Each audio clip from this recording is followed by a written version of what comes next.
This is that fun step where everything comes together as we apply the petals to the flower. If you find that your fringe head is still a little bit wobbly, I've gone in here and just applied some hot glue in and around the base of the fringe to help solidify. As I mentioned before, it is best to, when you first start applying the fringe to the wire, to start that off with some hot glue. That'll make it a lot more stable for you, but just go ahead and do that now, since it'll dry quickly, and then you'll be ready for the first 5 petals are for the inner part of the flower, and the remaining 6 are for the outer edges of the flower.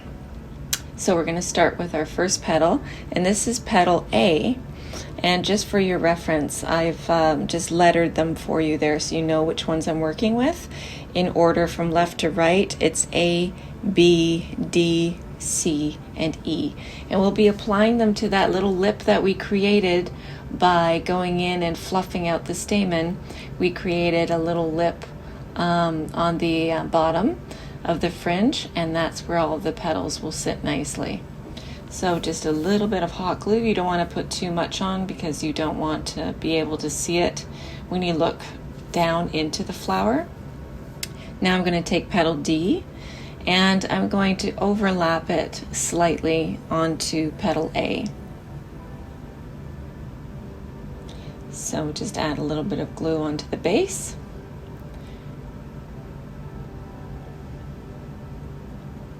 And then just overlapping slightly.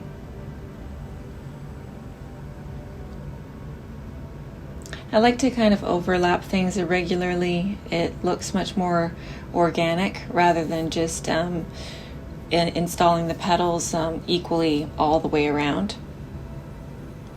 So our next petal is D. Oh, we're going to skip over, to C. That's petal C, the little one.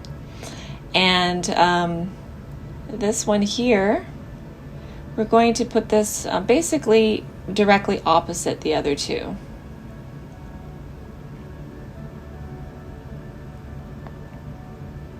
And I like it to curl kind of up more towards the stamen than the others, but that's something that you can style at the very end.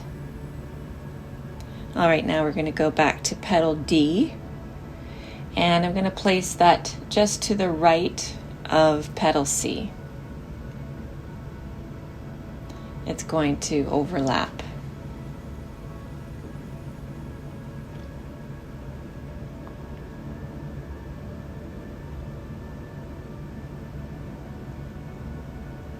So with the hot glue gun, very quick work to install the petals. And again, thankfully, there's only 11.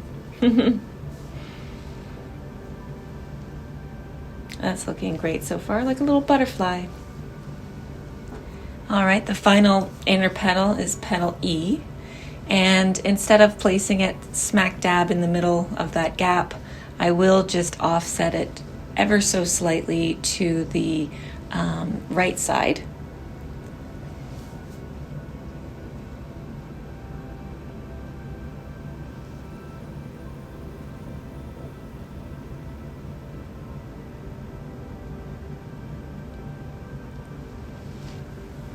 And you're off to a great start. That's looking really lovely.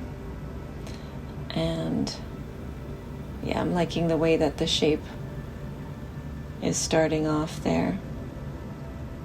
Very nice. Okay, now we've got our 6 outer petals.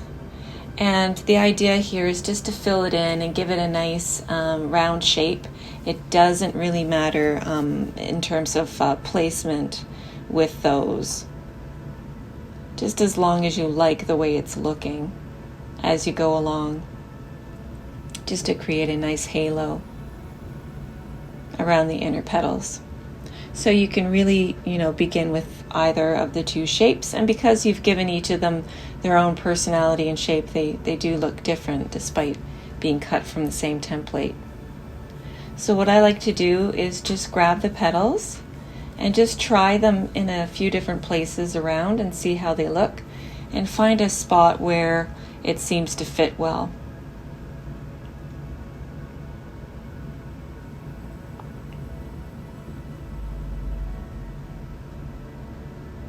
I think this is the best spot for it right here.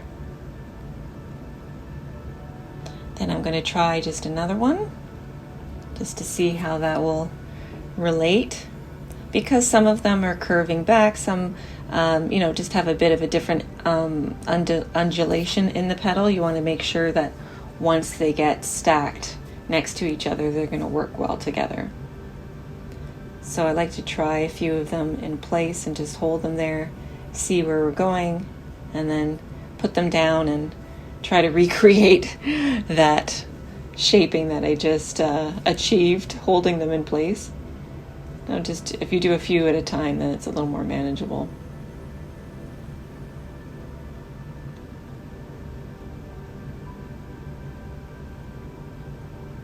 All right, so we'll start with this one here.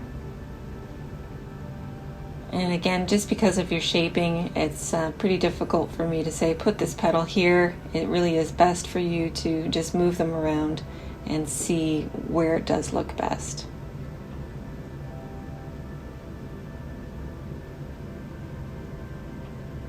One down, 5 to go. That was somewhere around there, overlapping a bit.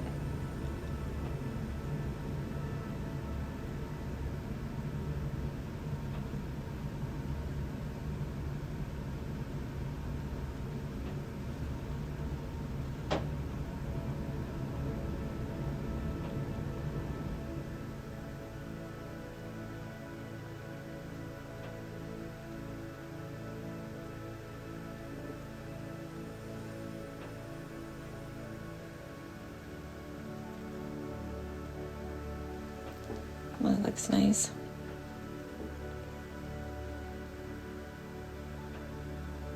I really like how the subtle shaping of these petals too just looks like each of the petals is in flight. It's got its own energy and its own little wave. And you can play around with having some in front and some behind the previous petal so that all of them going around aren't, the next one is under and then the next one is under. Switch it up because Mother Nature does. So it's good to mimic those properties as well. So I'm going to slide this one in here.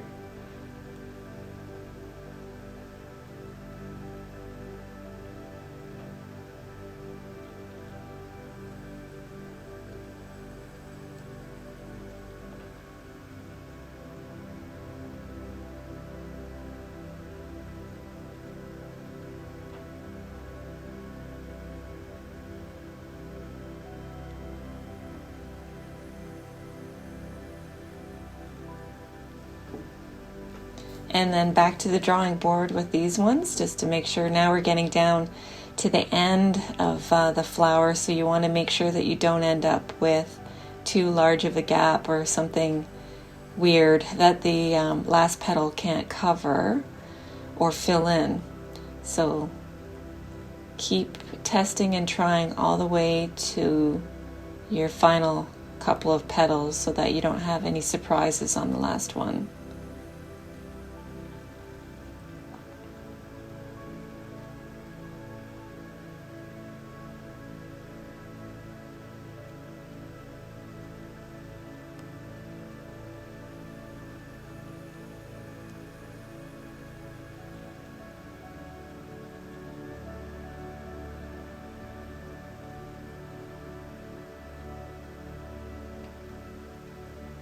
And this one will look good right there, I think.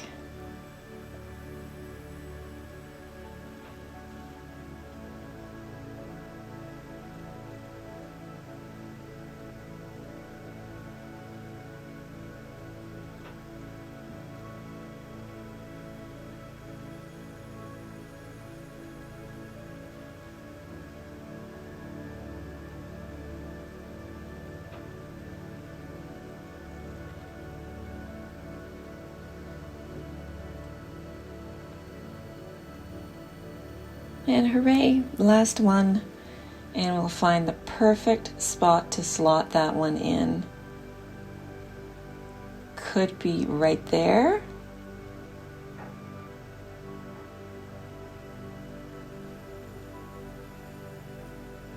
Yes, I like it.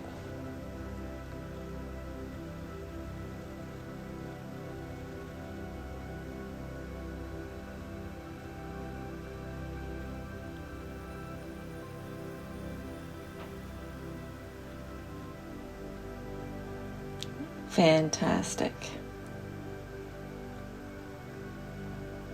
That looks beautiful. Happy with that. And now you can take a moment to just shuffle things around a little bit.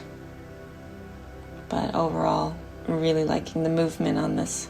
It looks very pretty.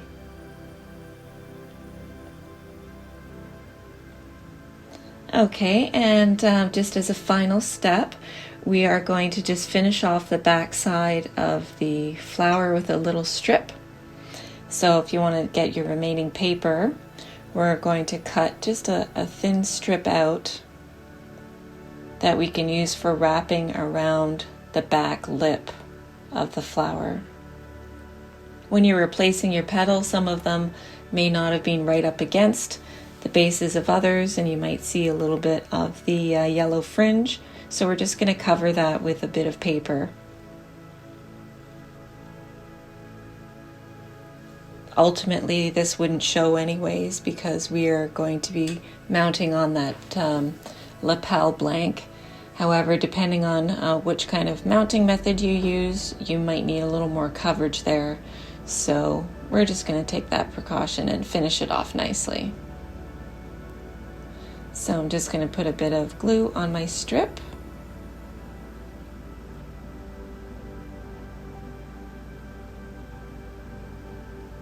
And then we'll just gently wind it around the bottom lip of the flower.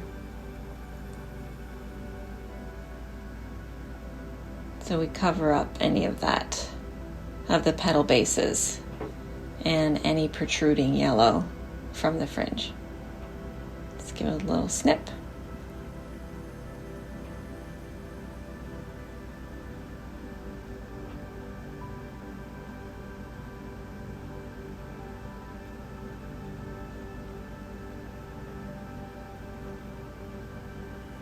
There we go. And then I'm going to tuck a little bit of glue around the edges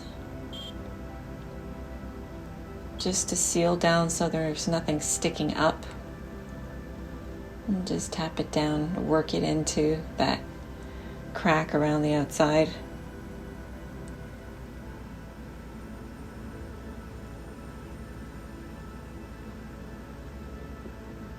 There we are. So everything's finished nicely.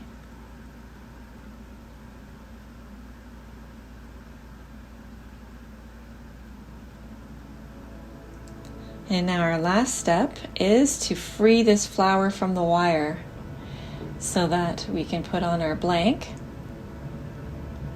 So I'm going to take my wire clippers. I'm not going to use my scissors. Don't use your scissors, not on an 18 gauge wire. You'll ruin them. And so you just want to get your wire clippers down and into that as deep as possible. You don't want a piece of wire sticking up. And she's free. She's free. So you want to make sure it's nice and flat at the back.